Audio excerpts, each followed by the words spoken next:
Welcome to the Grey Eye and Disability Arts online podcast, bringing together thoughtful discussion and debate. This month, Aidan Moesby talks to Jennifer Gilbert about disability and curation. This podcast contains some strong language.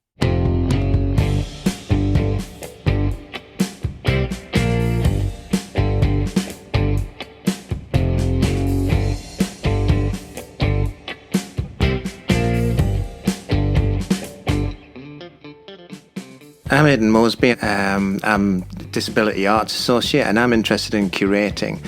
And so today I've got Jennifer Gilbert in the studio and we're going to talk about curating within a disability context. Hi, I'm Jennifer and I set up the Jennifer Lauren Gallery, and I'm also a freelance producer and curator working across the UK and overseas. It's great to have Jennifer here, and I'm interested in how she works as a gallerist, but within a freelance context, and also as a curator within a freelance context as well, because most of those opportunities are generally within institutions, and it's quite difficult to work as a curator on a freelance basis. Mm-hmm. Definitely. So I think if we can just start off by having a conversation about what is curating and what are the different elements of it, if we can unpack that a bit. So what does curating mean to you? Well, I was thinking a lot about this when you sent me these questions over, and I think curating is about storytelling and creating a narrative and leading people on a journey through that in whatever way you're putting it out there. And I think when I Googled what the term curator meant, it says it's defined as a keeper or custodian of a museum or other collection.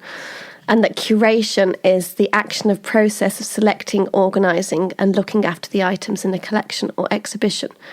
And I think that when people think of a curator, if they don't know too much about it, they just think it's someone just putting work on the walls and like thinking about where it goes. And I don't think they think about everything else behind it that goes into curating an exhibition. Yeah. Just choosing some pictures and it's hanging them up. Just simple as that. So, everyone thinks it's quite an easy job, but they're not thinking about the fact of all the research that's gone into that, the fact that they might have to write an essay for a catalogue.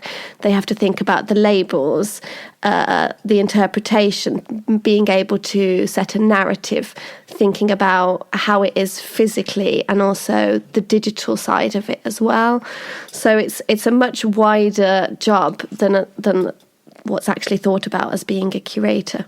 So if we can go back to your storytelling. Yes. Who's telling the story and who is telling it to? Well, you want to make sure that you're telling it to as wide an audience as possible that might come through the doors to the exhibition. So you want it to be as accessible as possible. But also you want to get the facts correct on behalf of the artist. And if the artist is still alive, you want to make sure that they're happy with the way that you're portraying their story or you're portraying their narrative of their work, because you don't want to annoy them. What would happen if you annoyed them? What would happen if you annoyed them? Yeah. Well, who knows? You might get some very bad press. They might blacklist you. They might pull out of the exhibition. You want to do right by the artist and you want to listen to their voice and what they want to come across. And I think for curators, that's really important, that you're listening to the other person, but putting it out there in a way that's accessible to all audiences to kind of take something away from the exhibition. So it's quite interesting that you think that it's about storytelling, because I think that's about conversations. Oh, yeah. And so when I think about curating, the definition that comes to mind is curate, to take care of. Mm-hmm. Mm-hmm. So that's quite a reductionist kind of definition. Yeah. But also for me, it's about facilitating conversations. I would definitely agree with that. And I think some of those conversations so there's definitely the artist in there, the audience, the institution, and the work. And somehow it's about managing the conversations between all four of those elements. What is that conversation, and how do you encourage each of those elements to speak to each other?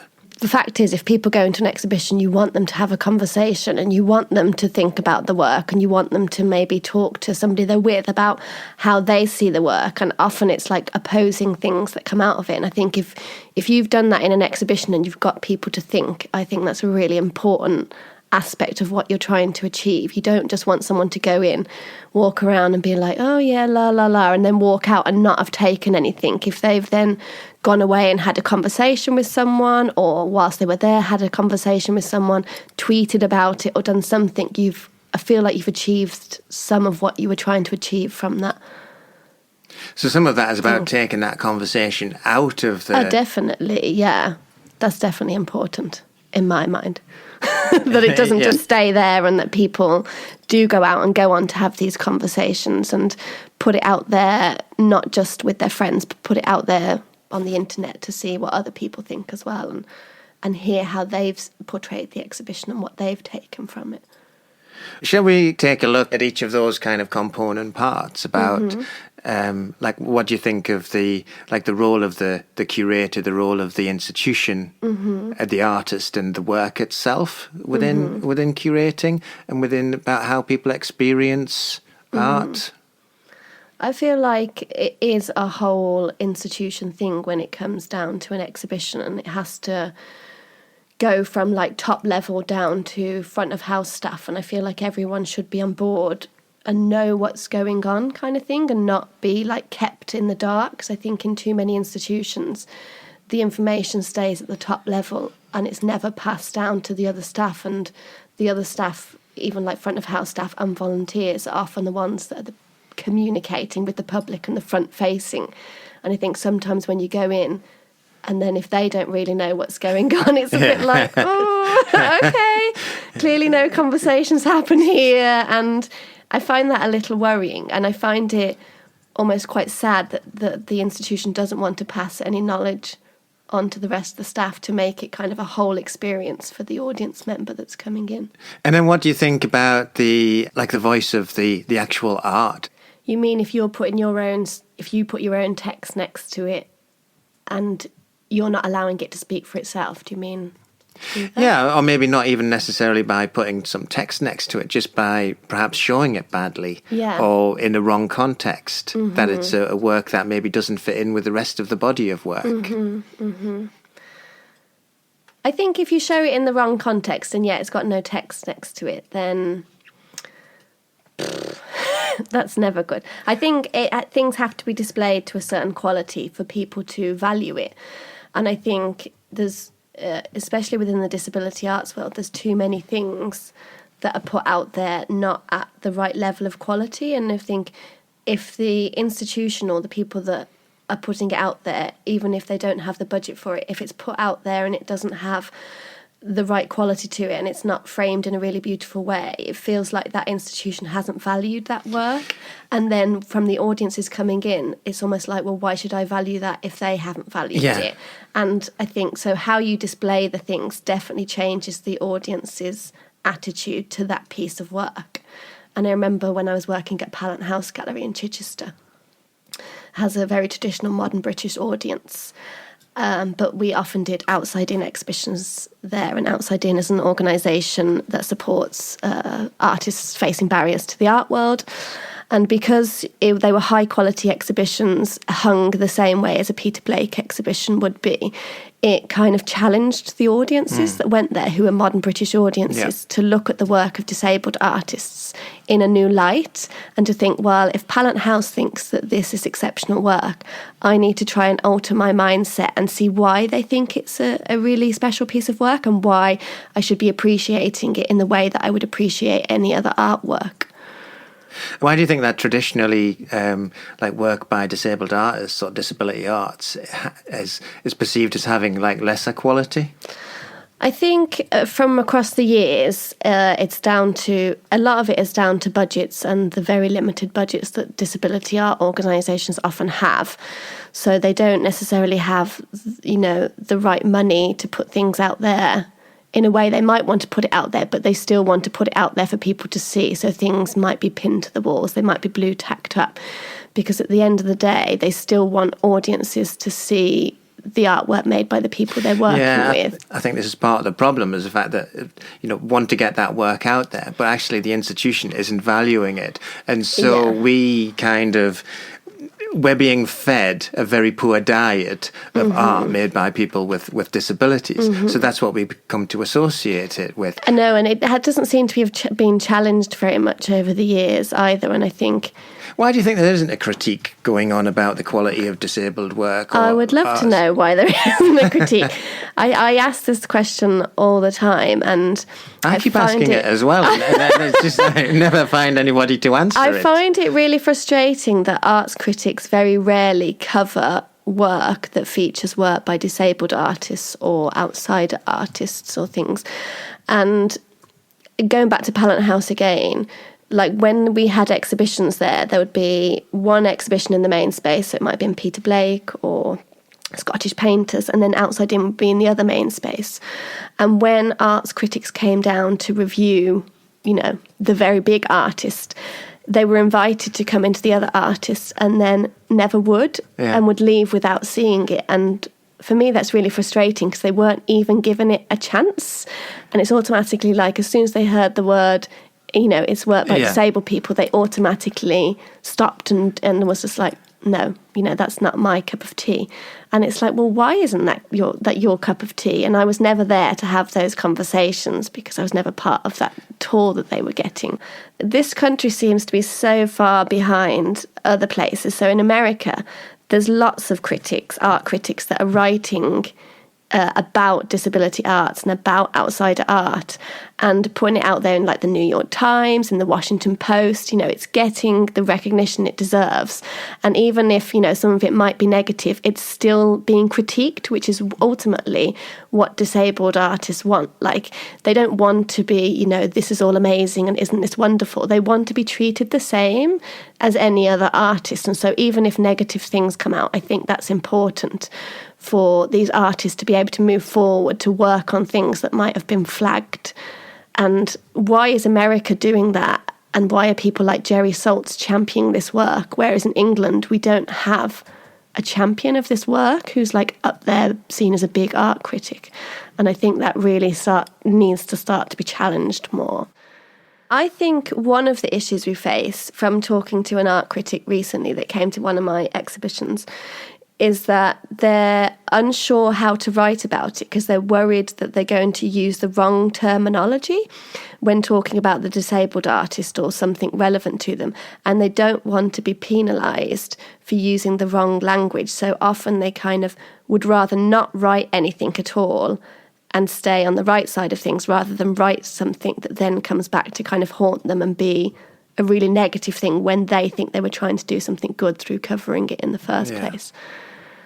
So if we go back to thinking about what curating is and what is it in relation to disability and whose responsibility for access? Well, it's not just the curator's responsibility for access at all when it comes down to exhibitions and institutions, because it should be the whole organisation that's supportive of the access and adapting things and making it, accessible to a wider group of people. And so it's everything from, it's not just ramps. It's about having the correct restroom facilities. It's about having sliding ticket scale prices. It's about having the right lighting, having things displayed at the correct height so that it's more suitable for wheelchair users.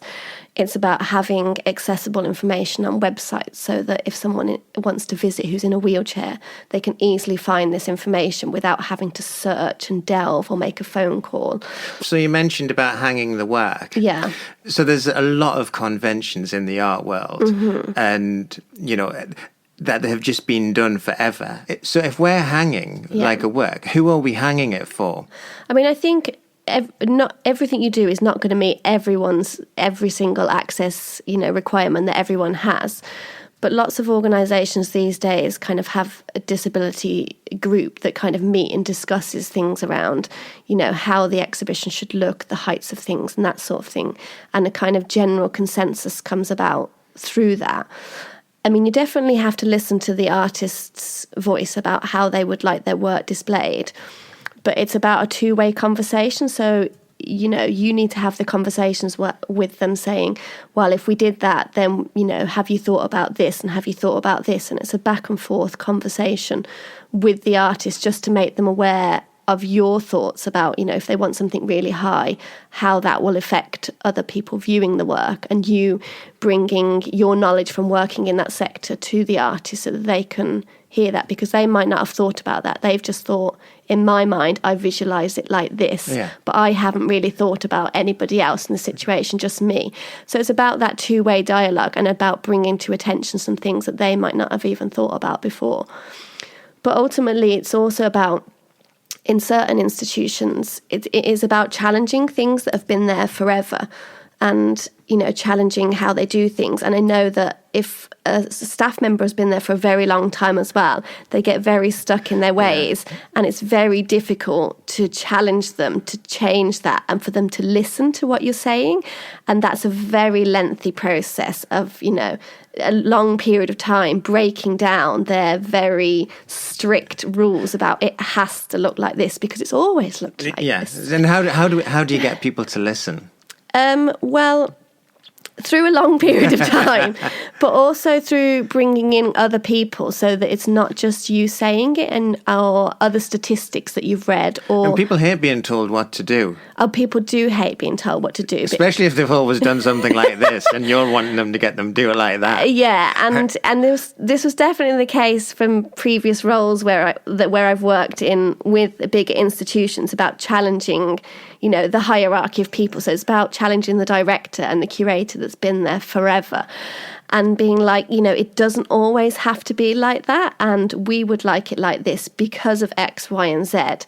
And actually, we don't want to work with you unless something starts to break down and you start to listen to what we're saying, because what we're saying is actually really important. And if we're showcasing the work of disabled artists and we want their voice to be heard, no, you can't change all their text to be into your jargony text. We want the artist's voice to come through in their own language, not through your very institutionalised language. And we want it hung like this. And yes, that goes against everything you've ever done. But let's try something different for a change. Isn't that just scary, though? It's terrifying. And I think for curators and people higher up in galleries, they are very nervous about change. And I remember when you, Aidan, did this interrogating the invisibility last year, and you had Jess from the MAC in Birmingham on your panel, and she was talking about the nervousness of, curators taking that leap. So she said they're nervous about taking that leap, but they're also nervous about working with disabled artists around the fact they don't know what extra support they're going to need. And again, the thing around using the right terminology.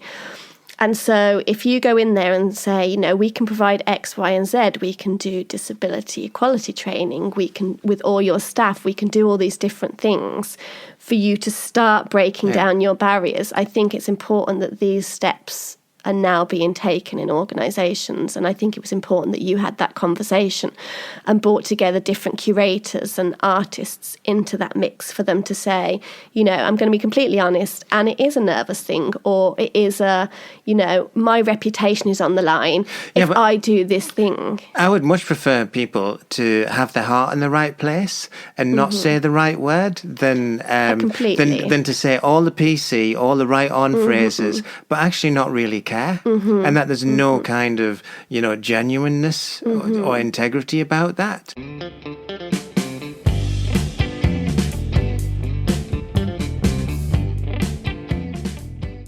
I'm just thinking of an experience that I had on a residency, and there was 10 disabled artists. Yeah.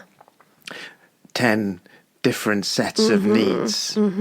How does an organisation who's hosting that kind of manage that in the best possible way? Well, everyone would have to, explain what their access requirements are and their access needs, but ultimately you're not going to be able to meet everybody's needs all at the same time. So as long as you're doing things to kind of meet the majority of people's needs, and then you can, when you're explaining what's going to happen, as long as you say exactly what's going on so people can feel whether that's appropriate for them to go to that particular thing or not. As long as you've given them that information clearly to begin with, it's then up to that person whether they decide whether it's suitable for them to go in that particular thing that's happening at that point in time. I think that sense of agency is really important, isn't it? That, and also that kind of sharing the knowledge and being able to make an informed choice. Yeah, it is leaving the artist to make their own informed decision. You don't want to be like, well, I've done everything possible here and, it's going to meet everyone's needs, because everything is not going to ever meet everyone's needs. But as long as you've put enough things in place to meet the majority of people's needs, and you've explained, unfortunately, you might not be able to come to this because there's no way I can do such and such to, meet that need, but it's your decision whether you want to come or not. As long as you've made it clear and put it out there so everyone's aware of what's happening, I think that's the most important thing. Yeah, and I think as long as you're having those conversations and keeping those conversations open. And ultimately, for these organisations that are putting on these residences and things, they will learn so much from having these residencies and learn so many things they can put in place for the future, not just for disabled artists, but they should be thinking about these things for artists in general and for making different allowances for, whoever might come through the door. Allowances should be made for, everybody. So what responsibility do you think commissioners have? So I think massively commissioning bodies need to be thinking about the money that they're putting into things and the fact whether access has been thought about or not, because, such a high percentage of the population has some form of a disability that this can't be anything that's overlooked anymore. And it'll again, that percentage will be increasing because, we're living longer, we have more complex needs. And the problem is that, if an artist needs to build in access costs, I had a meeting with the Arts Council recently with an artist that I'm working with, and he's deaf. And the Arts Council, so I was explaining, he needs BSL, he needs a note taker so he can go back over things with support. And all the Arts Council was saying was, can you just keep the access as low as possible, though? And I was like, but you can see here in this meeting, we've got a BSL interpreter. It really can't be that low because he really needs BSL for, pretty much everything he does, because sign language is his first language. They don't want to pay out that money, was the vibe that I was getting. And I felt really uncomfortable in that meeting because I was like, you say that you want to provide more support for more disabled artists, and yet you're stopping them applying for the thing that is allowing them to move forward in their career as an artist. And that makes no sense to me whatsoever. Thinking about performance in a wider sense, that performance has really made massive strides in access and in the quality of disabled work or disabled-led companies. To the state where it's like selling out mainstream theatres to mainstream audiences, and there's absolutely no stigma. It appears that the stigma of disability performance, disability theatre, dance is like it's evaporating as we speak, but not so for visual arts. I would agree with that, and the theatre side of things has massively moved forward, and the fact that there were shows in Edinburgh that were relaxed performances that made them more accessible to people. But visual arts, it just seems to be stuck and not really moving forward at the slowest pace possible. And that is really frustrating. And I think it's great in the performance side of things. You've got people like Jess Tom that are really championing it. And I think about visual arts, and I think, there are different people championing it, but not to the same scale, or it's not being heard at the same level as it is in theatre. And, what do we need to do now to push that forward, to make the visual arts, wake up and pay attention to this? And a lot of it is about the fact that it's just not on people's radar. It's not on curators' radars from big institutions. If they're not seeing it in spaces where they go to, and if they're not seeing it in, big newspaper articles, it's kind of because they've got so much going on, it's not there for them. Yeah. They're not seeing it in people's programming. They're not seeing it in spaces. So basically, it doesn't exist. And also, it's that thing, to go back to theatre, unless my life is reflected back to me on the stage, what relevance does it have to me? And I think that's a similar thing for audiences as well, of work made by disabled artists. I think, though, when people go to see disabled artists perform, I mean, people like Kandoko, the dance company, are absolutely incredible.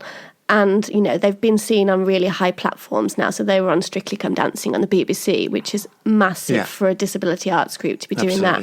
And it was an incredible performance. And they're getting the recognition that they actually deserve. Yeah. And when is visual arts going to get the recognition that it deserves? When are curators going to take some time out to go and visit disability art studios, to go and talk to disabled artists? Absolutely. When is that going to happen? And I went to a meeting in Manchester not very long ago to do with a Hayward touring show. And as often happens, they'd programmed to go to several different places, but they were traditional artist studios. They were the big institutions. So I piped up and I was like, well, are you going to go and visit a disability art studio down the road as well? And they were like, oh, we haven't got time on this visit to do that. And you're like, but will you do it on another visit? And they're like, oh, we'll see. And it's like, but you should, when you go and visit a city, if you're trying to find new artwork, you shouldn't just stick to the mainstream, you know, this artist studio. I feel like they should be looking at the whole artists network in Manchester and everybody, so they've got a well-rounded view of everybody. But also because, you know, a lot of artists with disabilities haven't been to art school. They don't have the same support structure. No. They don't have that network. No. They don't have the same profile. They may not even have a studio. No. So how do you get past those gatekeepers, those curators? How do you actually get a curator to say, you know, here I am, please come and look at my work? Yeah. You know, and you know. Well, you can't, because most of them, maybe because of their disability, would find that the most difficult thing to do, and their anxiety might stop them doing it. They don't like busy places, so they won't go and network at private views because there's too many people there.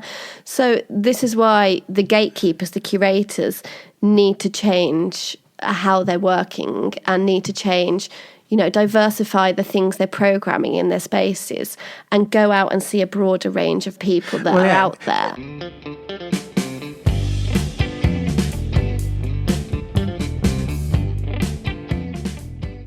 The disability arts movement and the outsider field are such important parts of art history, and why are bigger institutions not including it in their collections? Why is it being ignored?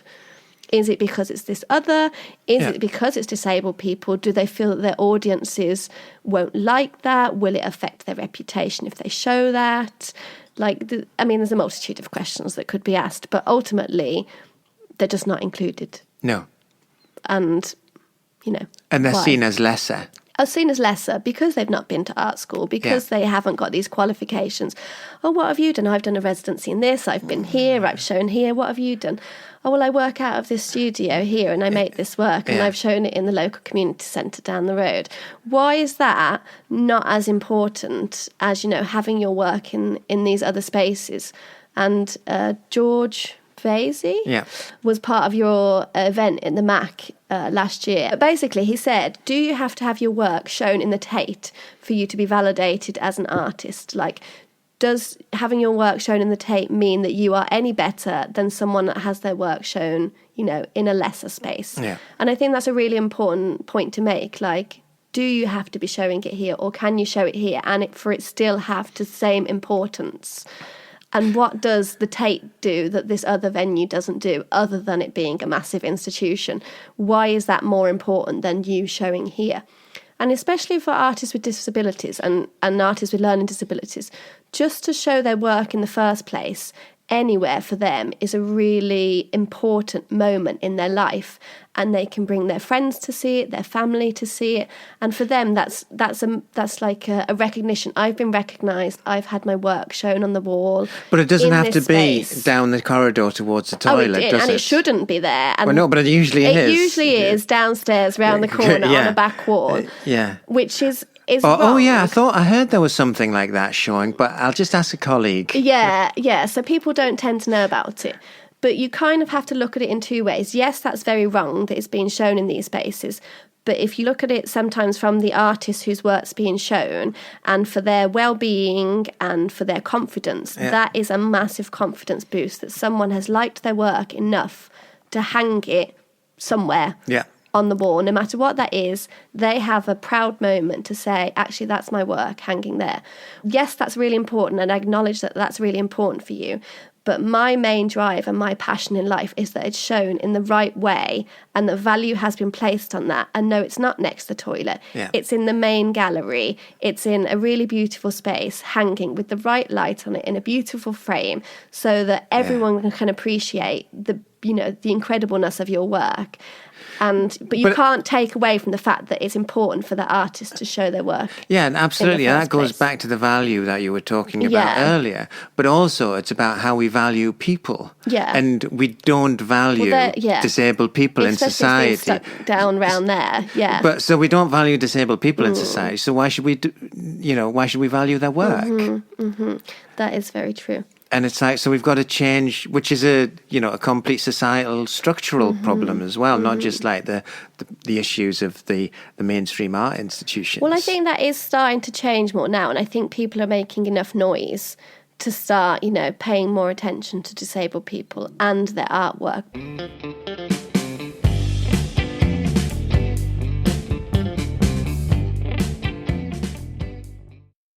I think you've got a really interesting practice and a really interesting approach. And, you're doing it by yourself. And I came to your last exhibition in London.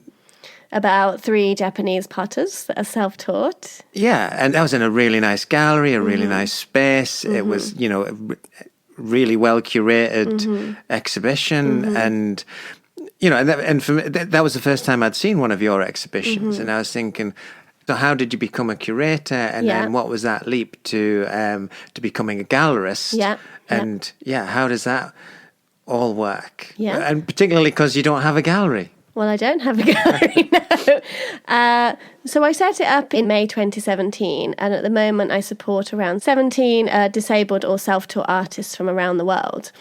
And I set it up on the back of working for different organisations, supporting disabled artists to get their work out there in mainstream settings and allowing them to have a voice. And that's something that I'm really passionate about, because I often think so many people are overlooked that really, deserve to be recognised and deserved to get their moment, kind of thing. So you say you support 17 artists. What does that mean?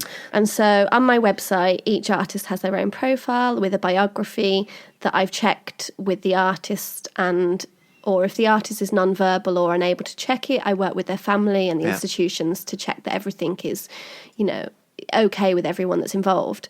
I do pop-up exhibitions or art fairs. So whenever I plan to do something, I run the idea past the artist or the studio or institution to check that they're happy with what I'm planning to do. I'm trying to put it out there in, whenever I do my exhibitions, I see it as a contemporary art show. I choose spaces that, are mostly on the whole accessible. I choose language that is accessible. I do everything so that it's open to as wide an audience as possible, but for it to be seen as an art show and not as, look at me, aren't I great that I'm putting on this work? Because ultimately, the artists that I work with, I think, are incredibly talented, and I want more people to see their work. And one of the artists I work with was in the Venice Biennale. He had his work at Frieze Art Fair this year. So he's now getting recognition within the contemporary art world, which is so important. And more things like that need to happen in England, not just in America or in Europe. And it's my drive in life to kind of see this happen. And that really comes across when you come to a show or when you look at the website or when you talk to you, where that drive is heading. It's, and undeterred. I will keep going and keep chatting to people until something starts to change, because, as I said earlier, it's the voice of the artist, and it's so often ignored and so often overlooked if someone has a disability, and it's so morally wrong, and it makes me quite angry that I try really hard to, where possible, if an artist can give a talk, I'd like them to give a talk about their work so that people will listen to them, because through past experiences, I think the artist's story and the artist saying things in their own words is far more important than anything I could ever say. And them doing it in their own way is far more important to me, for people to listen to that person. And I'm just thinking back to how, you do it on a totally like self-funded, it's like, why aren't these institutions who have massive buildings, budgets, people not getting it right? Well, quite. But it's about changing their mindset and changing things that have been ingrained for so long into these institutions. And I think because I've worked with disabled people, like one-to-one, and I've done, personal support work as well, I've come at it from like all angles. So I've worked directly with disabled people. I've done art with them. I've hung their art. Like, I feel like I have a very well-rounded view of, disabled people and being able to support them and support their needs. And maybe more people need to go out into the community and do these things. Some people, perhaps, when they're listening to you, are thinking about, going to a studio. And it's like, well, that's not glamour, but Frieze. Frieze is very glamorous. And it's but like, I felt really out of place. And it's like, maybe more people are kind of attracted to the Frieze side of things than the, than the coal face of going to a but then that's where they'll learn more. You're not going to learn at Frieze at all. You're going to learn going to the grassroots level. And another thing that I wrote down when I was thinking about these questions, so Jess Tom again said recently that 2/3 of the general population feel uncomfortable talking to a disabled person. Yeah. That is a shocking statistic. And this is perhaps why people aren't going into, these institutions and these, art centres supporting disabled artists, because they're too afraid of the unknown and they're too afraid of what might happen to them. Venture Arts had a guy from Manchester Finest go in to see them a few weeks ago, and he's just released an article on his blog this week about how incredible the experience was for him going into Venture Arts, seeing their work, chatting to the artists, and he was like, more of this needs to happen. And I'm hoping through that article being out there, in Manchester, maybe more of the institutions might pick up on this article, and maybe they'll start to pay more attention to these art studios that are doing incredible work that more often than not goes overlooked. Or if they are picked up by a mainstream, gallery or something, it's going in, it's ticking a box for that, gallery for that year. We've worked with disabled people. Yes. Tick. Yeah. And then it's like a go in, you do a project, and you come out, and there's no relationship built, and that happens far too often. Yeah. And some organisations I know won't do that. They'll only get involved with situations if they know it's going to be a long-term thing, and they know they're going to have a long-term relationship, because they don't want to be that statistic. They don't want to be that tick box.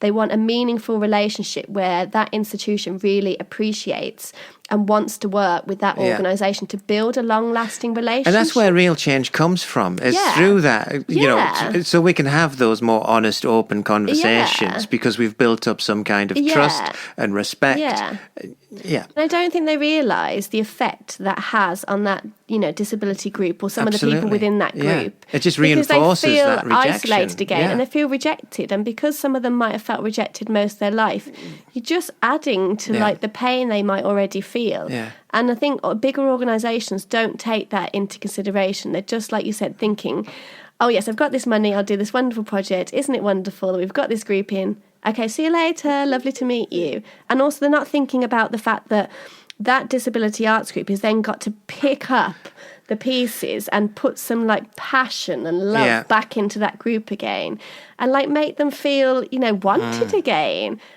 That's terrible. What are the important conversations that we should be having right now? And why is there no disability artwork in mainstream galleries or outside artwork? And what isn't being said? So why is there no mainstream galleries? Why is there no mainstream galleries showcasing big shows of this work currently in this country? Like, why is it not on curators' radars? Why are critics not talking about it? Like, I'd love to get a bunch of art critics in a room together with a bunch of disabled artists and just be like, just openly say to them, what issue do you have in writing about this work? And here's a bunch of people, and, let's bat some ideas off each other, and maybe let's us tell you about, about this world and why it's so great and why you should be writing about it, and then see where it goes from there. I'd love to do that. It's not just the mainstream critics, but where are the disability critics? Well, yeah. Where are our own critics? Yeah. And I think what people tend to forget is, when art critics write about these shows and it gets featured, in The Guardian, the Financial Times, wherever it goes, that is ultimately what audiences are looking at a lot of the time in the art world, and they are going to be going to those shows that they see advertised and they see reviews of.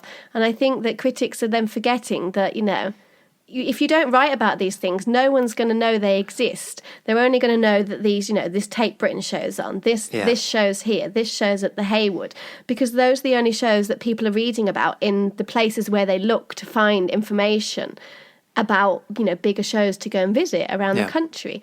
So if they're never being covered, they're never going to be visited by a bigger audience of people. Because no one knows about them apart from family and friends. Unless you go onto Art Rabbit or something where you can list it for free, disability organisations don't have thousands of pounds to spend on, magazine advertisements, newspaper advertisements. You rely on free listings, like me. I rely on free listings, word of mouth, social media. And if you take Britain, you can pay £10,000 to have an article in Art Monthly. I can't pay £10,000. No. And most disability arts organisations can't pay £10,000. That's ridiculous. So you're never going to be hitting these audiences that you'd really love to come and see your show unless people are writing about it, however they write about it, in a place where people are going to see it advertised. The only bad publicity is no publicity. Exactly. And even when you tell people that, I work with some disabled artists and I run this myself and I'm doing this, I've got very low budgets for things. And they're like, so one of them, like London Standard or something, just to do a tweet, £300. Wow. Just a tweet about the exhibition. One tweet. And I was like, £300? No, I don't think I have £300. We're in the wrong job. One tweet out for that. And they're like, oh, well, bear us in mind for next time. I'm never going to have £300 to do one tweet, ever. I'll do one for £5 for you. I know. It baffles me. There's so much money in the art world, and people are only getting ahead if you've got the money. And I think that's what frustrates me. That's why these bigger organisations and bigger shows get all this press, because they can afford to put it out there in these different avenues. And people working in disability arts fields, even if you've got funding for it, your funding is not going to allow for that. It's going to allow for, a bit of push on Facebook or a bit of this and a bit of that. And, getting something on disability arts online and paying for them to kind of push it in different ways. Your funding allows for that. It doesn't allow for these ridiculous things that reach bigger audiences because. But why should you have to pay £300 for a tweet? It takes a second. I can send you the text, the 140 characters to tweet, and a picture. All you got to do is copy and paste. And that's just cost me £300. Wow. Insane. What's next for you then, Jennifer? For me, well, I've got a few art fairs coming up. Again, crossing over outsider and contemporary art. Where again. are they? So one in Paris in October, which is the Outsider Art Fair. So I'm taking around 6 artists' work with me there. And then in January, I'll be going to New York to another art fair, and then a contemporary art fair in Paris in March. And then early next year, I'm planning a big black and white show of around 40 artists' work from artists all over the world. And it's looking to be pretty special. And it'll be on for about 2 weeks in London. Wow. So Watch look this out, space. watch this space. There's some very interesting work going to be in it. It's going to be pretty exciting. So what's the website where we can see your work? JenniferLaurenGallery.com. And I'm doing a series at the moment on my social media, interviewing collectors of this kind of outsider art field to find out why they collect this work, which is very interesting. So I've just had the pleasure of talking to Jennifer Lauren. Thank you very much. That's quite all right, Aidan. Visit greyeye.org and disabilityarts.online for details of productions, events, interviews, opinions, reviews and learning opportunities.